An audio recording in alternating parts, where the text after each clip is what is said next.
Europe 1, 7h10. Thomas Soto. Il y a beaucoup de discussions, beaucoup de tractations intenses sur l'avenir de Peugeot Citroën en ce moment. Axel de Tarlé, le chinois Dongfeng et l'État français pourraient entrer au capital, mais est-ce que ça veut dire que la famille Peugeot pourrait perdre le contrôle de la maison ? Alors, elle ne perdrait pas tout à fait le contrôle, mais elle ne serait plus seule maître à bord, ce qui évidemment serait un choc pour cette entreprise bicentenaire qui remonte à 1810 et qui a toujours été sous le contrôle de la famille Peugeot, qui possède encore 25% du capital et 38% des droits de vote.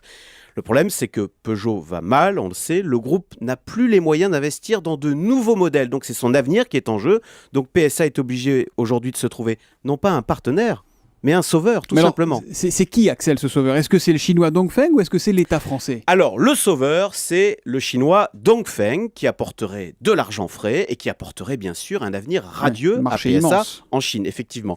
Mais Peugeot Citroën, c'est un monument en France.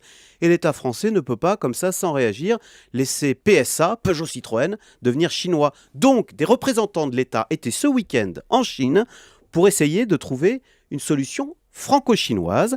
Alors cette solution à laquelle on pourrait arriver, le chinois Dongfeng et l'État français apporteraient chacun 1,5 milliard d'euros à PSA, ce qui leur donnerait à chacun, donc à l'État français et aux Chinois, 20% du capital. La famille Peugeot, elle, verrait sa part redescendre aux alentours de 15%. C'est-à-dire que chacun serait plus fort que Peugeot. Voilà. C'est plutôt une bonne chose, cette entrée de l'État, et finalement ça permet à Peugeot Citroën de rester français, c'est pas si mal. Oui, mais ça pourrait aussi être la pire des choses, parce que, imaginez, on va maintenant se retrouver avec 3 pilotes à la tête de Peugeot Citroën.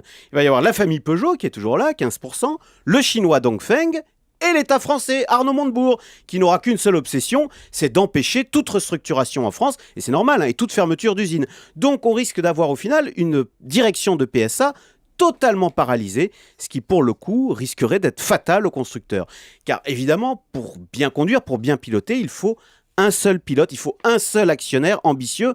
Et finalement, peu importe sa nationalité, qui sait par exemple que Volvo, on croit que c'est suédois, eh bien ça appartient à un actionnaire chinois, et avant c'était un américain. Qui sait que Jaguar, on croit que c'est anglais, eh bien ça appartient à un actionnaire indien. Donc vous voyez, l'important, c'est que vive la marque Peugeot Citroën, qu'on fabrique toujours des voitures en France dans 10, 20 ou 30 ans, et finalement, si les Chinois peuvent nous garantir cet avenir, eh bien banco, autant y aller et autant faire confiance aux Chinois. Le ménage à 3 compliqué qui s'annonce chez PSA entre le chinois Dongfeng, l'État français et évidemment la famille historiquement aux manettes. Voici les explications d'Axel de Tarlé ce matin sur Europe.